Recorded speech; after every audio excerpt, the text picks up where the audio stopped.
Hydrogen bomb, जिसे thermonuclear बम भी कहा जाता है, दुनिया का सबसे खतरनाक और तबाहकुन हथियार है।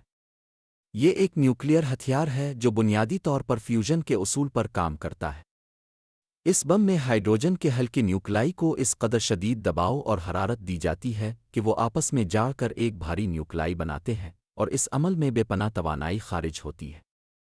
यही अमल सूरज में भी जारी रहता है, इसीलिए हाइड्रोजन बम को बाज़ औक़ात मसनूई सूरज ओं भी कहा जाता है। इसकी धमाका खेज़ी आम एटम बम से सैकड़ों गना ज़्यादा होती है, जो इसे मोहलिक तरीन हथियारों में शामिल करती है। हाइड्रोजन बम का डिज़ाइन इंतहाई पेचीदा होता है। ये दो बुनियादी मराहिल पर मुश्तमिल होता है। पहला फेज़ फिशन और दूसरा फ्यूजन कहलाता है। सबसे पहले एक छोटा एटम बम, जो यूरेनियम और प्लूटोनियम पर मुश्तमिल होता है, को धमाका खेज़ तौर पर फाड़ा जाता है। ये इब्तिदाई धमाका लाखों डिग्री सेंटीग्रेड दर्जा हरारत और बहुत ज़्यादा दबाव पैदा करता है। यही दबाव और हरारत हाइड्रोजन के न्यूक्लाई को इस कदर करीब ले आते हैं कि वो आपस में जाकर नया एटम बनाते हैं। इस अमल को फ्यूजन कहा जाता है, और यही असल में हाइड्रोजन बम का धमाका खेज़ मरकज़ होता है। फ्यूजन के दौरान पैदा होने वाली तवानाई इतनी ज़्यादा होती है कि ये एक पूरे शहर को तबाह कर सकती है। अगरचे दोनों हथियार न्यूक्लियर नौयत के होते हैं, मगर उनके दरमियान बुनियादी फ़र्क तवानाई के ज़राए और धमाके की शिद्दत में होता है। एटम बम सिर्फ फिशन पर मबनी होता है, यानी भारी न्यूक्लाई जैसे यूरेनियम 235 और प्लूटोनियम 239 को तोड़कर तवानाई पैदा की जाती है।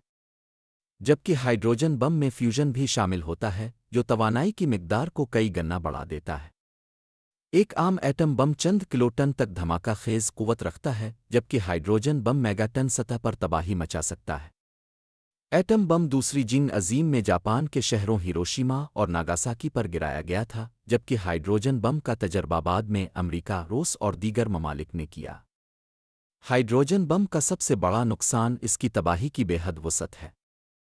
इसका धमाका सिर्फ फौरी तौर पर इमारतों, इंसानों और जानवरों को तबाह नहीं करता, बल्कि इसके बाद पैदा होने वाली तापकारी रेडिएशन ज़मीन और फ़िज़ा को भी आलूदा कर देती है। ये तापकारी नस्लों तक असरअंदाज हो सकती है। जहरीली गैसें, ज़मीन का जलना, पानी का आलूदा होना और माहौलियाती तबाही हाइड्रोजन बम के तवील मुद्दती नुकसानात में शामिल हैं। इसके अलावा इसका खौफ आलमी सियासत में हथियारों की दौड़ को भी बढ़ाता है, जो दुनिया को एटमी जंग के दहाने तक ले जा सकता है। दुनिया में चंद ही ममालिक ऐसे हैं जिन्होंने हाइड्रोजन बम की कामयाब आजमाइश की है, और उनके पास ये हथियार मौजूद हैं। इन ममालिक में अमरीका, रूस, चीन, फ्रांस, बरतानिया, भारत और मुमकिना तौर पर शुमाली कोरिया शामिल हैं।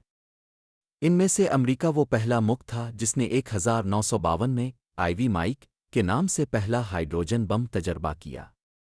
इसके बाद रूस ने 1961 में दुनिया का सबसे ताकतवर बम ऊज़ार बम सार बम तजर्बा किया, जिसकी धमाका खेज़ कुव्वत 50 मेगाटन से ज़्यादा थी। भारत ने 1998 में शक्ति ऊ नामी सीरीज़ में एक महदूद ताकत का थर्मोन्यूक्लियर तजर्बा किया था। शुमाली कोरिया ने भी 2016 और 2017 में हाइड्रोजन बम की दावा की बुनियाद पर तजर्बात किए, मगर उनकी मुकम्मल तस्दीक नहीं हो सकी। हाइड्रोजन बम जैसे हथियारों की मौजूदगी दुनिया के अमन व अमान के लिए शदीद खतरा है। इसलिए कई आलमी मुआहदे बनाए गए हैं, जैसे NPT ट्रीटी, जिसका मकसद एटमी हथियारों के फैलाव को रोकना है।